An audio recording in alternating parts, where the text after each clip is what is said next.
So I am here with the infamous Pandrol Jackson 6700 and Dave from ccrx 6700 YouTube channel. Howdy. And this is his pride and joy.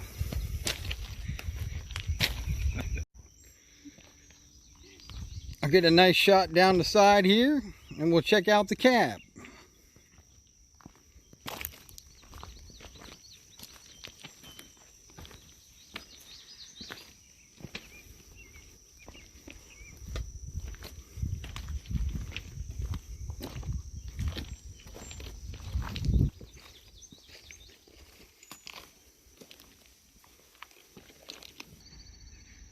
Dave's going to fire it up for us real quick, and then we'll see the inside. All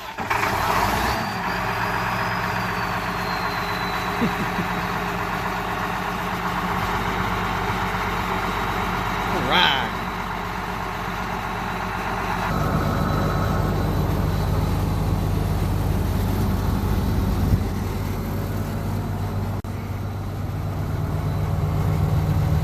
Nothing but hydraulic line mess. The spaghetti.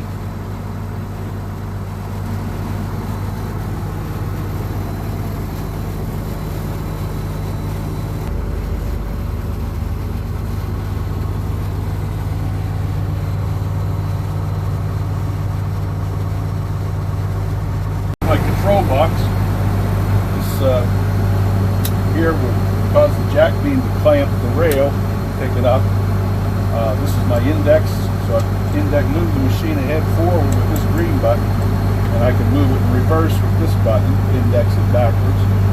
These turn off, on and off each individual work head. I got 4 work heads, so I can turn 3 of them on, 1 of them off, or 3 of them off, 1 of them on, whatever I want. This is also a switch tamper, so I can do switches, so each work head I can move in or out, in or out. These buttons each control each 4 of these. This over here, one of the work heads doesn't go all the way down. I can flip that up, and that'll manually squeeze it.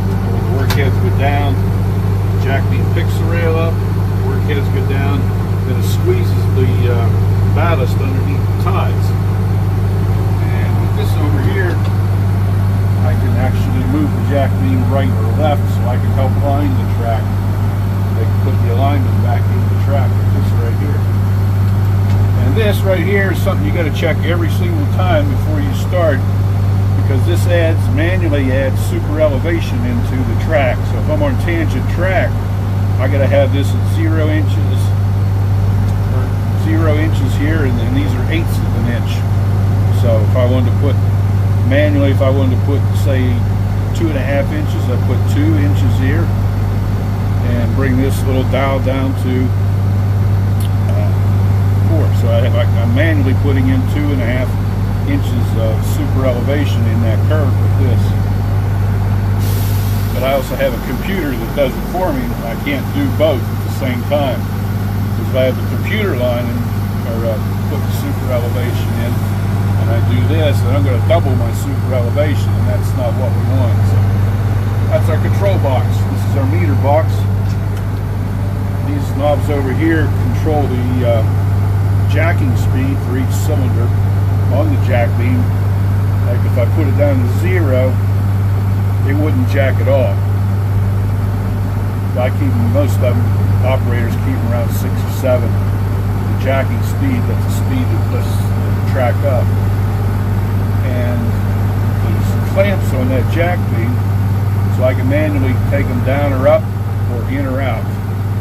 If I'm doing a frog, I have to use these here. And these gauges here, my left jack and my right jack, they show me the cross level in the track. Okay? So if I'm going along here and this needle is down and this one is in the green, that means this track over here has to come up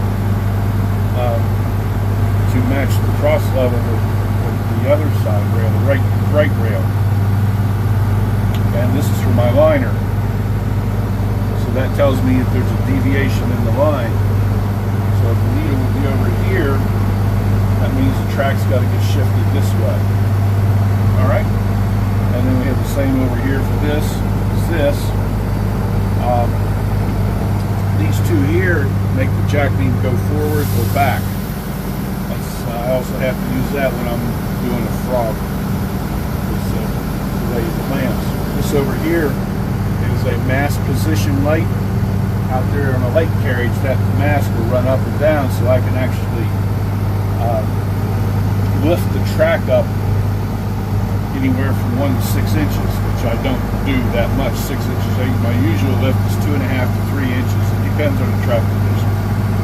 But if I run that light up out there, then that raises the whole track up. So the machine cross levels it, and it'll raise both tracks up at the same time. This over here is a mast position for my liner. I only have to use this when it's lining. It tells me the ordinate that I am away from what the accepted curvature of that track should be. Alrighty? Yes, thank you very much. That was a quick explanation. Now, they'll love it. This is a Kershaw ballast regulator. Actually built in Mexico. I think we got it in 1998. 96. Sorry, 96.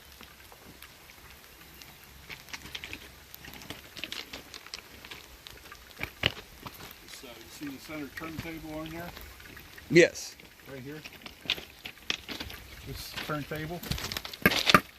That'll actually go down on the rail, pick the whole machine up, and you can spin the whole regulator around. Can't do that with my Tamper, but you can do it with this one. It actually spins a lot easier than you think it would spin. So it's dead center. One guy can do it as long as there's no rocks or stuff in there.